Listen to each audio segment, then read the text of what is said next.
नमस्ते दोस्तों and welcome back to my YouTube channel. आज के लेक्चर में हम provisions as per company share capital and debenture rules 2014 discuss करेंगे। पिछले लेक्चर में हमने कंपनीज एक्ट के प्रोविजंस रिवाइज कर लिए थे relating to the issue of debentures. इस लेक्चर में अभी हम रूल्स को डिस्कस करेंगे। So let's start the revision. If a company issued secured debentures, company must fulfil the following conditions. अगर किसी कंपनी ने सिक्योर्ड डिबेंचर्स को इशू किया है, उस केस में उस कंपनी को कुछ कंडीशंस फॉलो करने होते हैं। वो अभी हम वन बाय वन डिस्कस करेंगे। पहला, tenure of secured debentures. Secured debentures का जो टेन्योर है वो मैक्स टू मैक्स 10 साल होगा from the date of issue. मतलब 10 साल के बाद कंपनी को अपने डिबेंचर्स को रिडीम करना होगा। Only certain companies like companies engaged in infrastructure projects or companies permitted by MCA मतलब Ministry of Corporate Affairs, Central Government और RBI can issue debentures beyond the period of 10 years but not exceeding 30 years। जो companies infrastructure projects में engaged है, या तो जिन companies ने MCA से permission ली है या तो RBI से परमिशन ली है, उस कंपनी को अलाउड है कि वो 10 साल से ज़्यादा टाइम पीरियड के डिबेंचर्स इशू कर सकती है, but max to max 30 years. Next point, create charge on assets. Company has to create charge on the assets of the company और इट्स सब्सिडियरी कंपनी और इट्स होल्डिंग कंपनी। कंपनी को अपने assets के ऊपर एक चार्ज क्रिएट करना होता है सिक्योर्ड डिबेंचर्स के केस में। चार्ज का मतलब होता है कि जब कंपनी अपने डिबेंचर्स पब्लिक को या अपने मेंबर्स को इशू करती है, उस केस में जब डिबेंचर होल्डर्स कंपनी को पैसे देते हैं, तो उस पैसे के बदले कंपनी उन डिबेंचर होल्डर्स को गारंटी देती है कि इन केस हम आपके पैसे अगर रीपे नहीं कर पाए, तो उस केस में हमने जिस असेट्स पे चार्ज क्रिएट किया है कंपनी के, वो असेट्स आप मार्केट में बेचो और उससे अपने पैसे रिकवर करो। ये मैंने आपको मेरे पिछले लेक्चर में भी डिटेल में एक्सप्लेन किया था, तो भी मैंने फिर से आपको एक बार एक्सप्लेन किया कि आपको डाउट ना आ जाए। Okay, next point. The value of charge should be adequate to cover the entire value of debentures issued and interest to be paid on it. Okay, ये तो लॉजिकल बात है कि जो चार्ज क्रिएट किया है कंपनी ने अपने असेट्स के ऊपर, वो एडिक्वेट चार्ज होना चाहिए कि जिस जिसकी वैल्यू डिबेंचर्स जो इशू किए है कंपनी ने, वो भी कवर होना चाहिए, प्लस जो इंटरेस्ट पे करना है उन डिबेंचर्स के ऊपर कंपनी को, वो भी कवर होना चाहिए। If a government company issues secured debentures, अगर गवर्नमेंट कंपनी ने सिक्योर्ड डिबेंचर्स इशू किए हैं, तो उस केस में सेंट्रल और स्टेट गवर्नमेंट्स गारंटी, और सेंट्रल गवर्नमेंट और स्टेट गवर्नमेंट ने गारंटी दी है उस डिबेंचर्स के इशू पे, तो चार्ज क्रिएट करना जरूरी नहीं है, मतलब उस कंपनी को ऑप्शनल है। Next point, appointment of debenture trustee. Before issuing prospectus और ऑफर लेटर, प्रोस्पेक्टस इशू करने के पहले the company has to appoint a debenture trustee. Company को एक डिबेंचर ट्रस्टी अपॉइंट करना होता है। Company also has to execute a debenture trust deed. Company को एक डिबेंचर ट्रस्ट डीड भी एग्जीक्यूट करना होता है।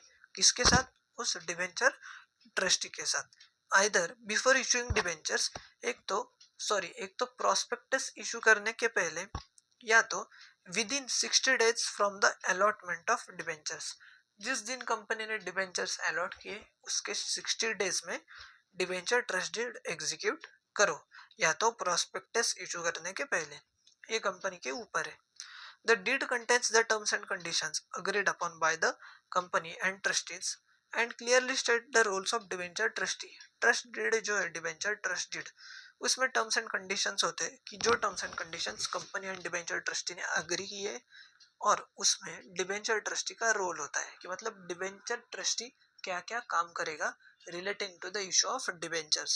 Next point and last point, create debenture redemption reserve. Company has to create a debenture redemption reserve account out of the profits available for payment of debentures. Company को एक debenture redemption reserve account बनाना होता है। जो profits available है for the payment of debentures नहीं होना चाहिए, यहाँ पे डिविडेंड होना चाहिए था। ये एक मिस्टेक है अपने बुक में। Company has to maintain at least 25% of the value of its outstanding debentures. Company को एटलीस्ट जितने आउटस्टैंडिंग डिबेंचर्स की वैल्यू है उसके 25% तो उस रिजर्व में मेंटेन करना होगा।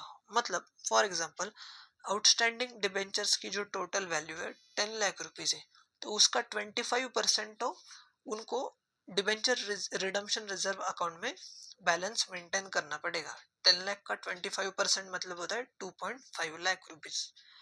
Next point, company has to invest or deposit on or before 30th April each year sum not less than 15% of the amount of its debentures maturing during the year ending on 31st March of the next year। मतलब इस point का मतलब होता है कि company को deposit करना होता है एक तो 30th अप्रैल के पहले या तो 30th अप्रैल तक minimum 15% of the amount of debentures जो कि मैच्योर हो रहे हैं डिबेंचर्स, मतलब जिनको रिडीम करना है कंपनी को।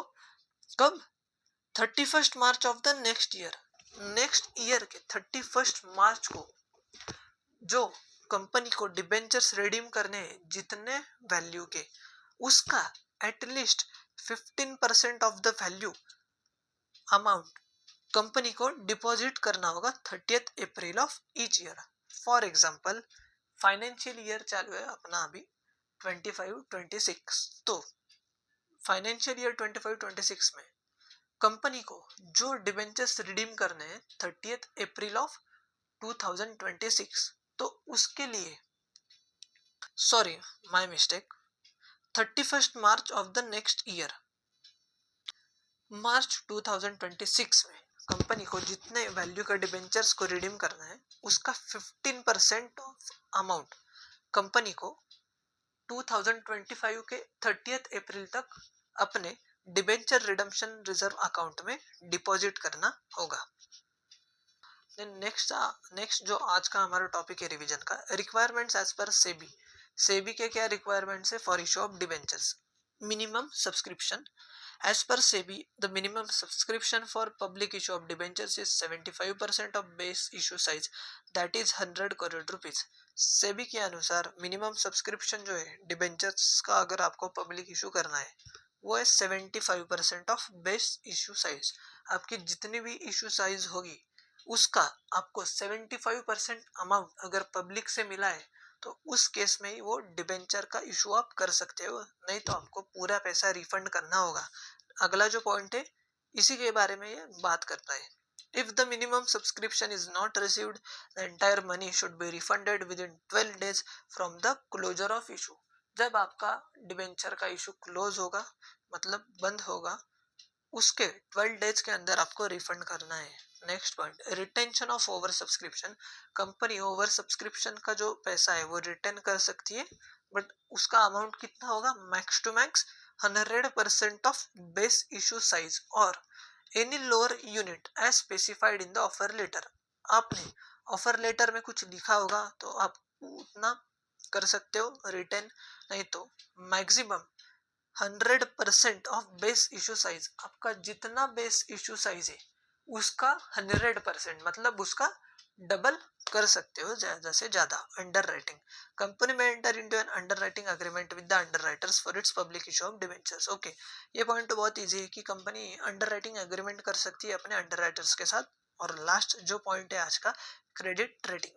SEBI ICDR regulations, issue of capital and disclosure requirement regulations 2018 states that companies should get credit rating for issuing debentures। Company को क्रेडिट रेटिंग ऑब्टेन करना होता है अगर कंपनी को डिबेंचर्स इशू करने हैं। तो क्रेडिट रेटिंग का मीनिंग क्या होता है कि आपका जो पब्लिक इशू है वो कितना अच्छा है, मतलब कंपनी के जो सारे फाइनेंशियल्स वगैरह है या नॉन फाइनेंशियल्स है, कंपनी के मैनेजमेंट वगैरह, ये सब ये क्रेडिट रेटिंग एजेंसी चेक करती है और उस पर डिपेंड होता है आपको कितना रेटिंग मिलेगा आपके पब्लिक इशू पे। अगर अच्छा रेटिंग दिया क्रेडिट रेटिंग एजेंसी ने आपके पब्लिक इशू पे, शेयर्स के हो या डिबेंचर्स को, तो उस केस में कंपनी को फायदा होता है कि आपको पब्लिक पैसे दे देते, मतलब कोई इतना टेंशन नहीं होता, पब्लिक आराम से पैसे दे देते क्योंकि पब्लिक को भी एक सिक्योरिटी होती है। Next point. As per SEBI, companies making a public issue or rights issue of convertible debentures must obtain credit rating from one or more credit rating agencies. Okay. SEBI ने बताया कि कंपनी जो public issue या right issue करती है convertible debentures का, उनको credit rating obtain करना होता है क्रेडिट रेटिंग एजेंसीज से। ओके, अभी आपको दिया है कि क्रेडिट रेटिंग का मतलब क्या होता है, क्रेडिट रेटिंग एजेंसीज कौन कौन सी है। क्रिसिल और केयर जो है, ये दो क्रेडिट रेटिंग एजेंसीज इंडिया में सबसे ज़्यादा फेमस है, ये ध्यान रखिए। और ये आपको रेटिंग वगैरह दी है कि ट्रिपल ए का मतलब क्या होता है, डबल ए का मतलब क्या होता है, ए का मतलब को क्या होता है, ट्रिपल बी का मतलब क्या होता है, highest safety, high safety, adequate safety, moderate safety वगैरह, ये आप देख लीजिएगा, इतना कुछ इंपॉर्टेंट नहीं है। अभी जो प्रोसीजर है डिबेंचर्स इशू करने का, ये आज का हमारा लास्ट टॉपिक है और यहाँ पे हमारा चैप्टर पूरा का पूरा खत्म हो जाता है। पहले तो आपको बोर्ड मीटिंग में बोर्ड रेजोल्यूशन पास करना होगा, उसके बाद आपको extra ordinary general meeting call करनी होती है, उसमें आपको रेजोल्यूशन पास करना होता है डिबेंचर्स इशू करने के लिए। फिर आप आरओसी के पास फाइल करोगे रेजोल्यूशन, वो होने के बाद आप क्रेडिट रेटिंग ऑब्टेन करोगे। ऑब्टेन किया क्रेडिट रेटिंग, उसके बाद फिर अंडर राइटिंग अग्रीमेंट में एंटर करो, उसके बाद प्रोस्पेक्टस या ऑफर लेटर इशू करो, फिर एक बैंक अकाउंट ओपन करो। सर बैंक अकाउंट क्यों? अरे बेटा, आप जब प्रोस्पेक्टस इशू करोगे तो पब्लिक जो है वो डिबेंचर सब्सक्राइब करेगी, उसके लिए पैसा तो देना पड़ेगा ना, तो उसके लिए एक सेपरेट बैंक अकाउंट को ओपन करना होगा। फिर एप्लीकेशन मनी कंपनी को मतलब पैसा मिलेगा, उसके बाद फिर बोर्ड मीटिंग लेगी कंपनी एक फिर से, फिर डिबेंचर सर्टिफिकेट इशू करेगी अपने डिबेंचर होल्डर्स को, फिर अपने रजिस्टर ऑफ डिबेंचर्स में एंट्रीज करेगी। अभी इसका जो डिटेल्ड प्रोसीजर है ये आपको यहाँ पे दिया है, ये हम अभी कल के लेक्चर में डिस्कस करेंगे।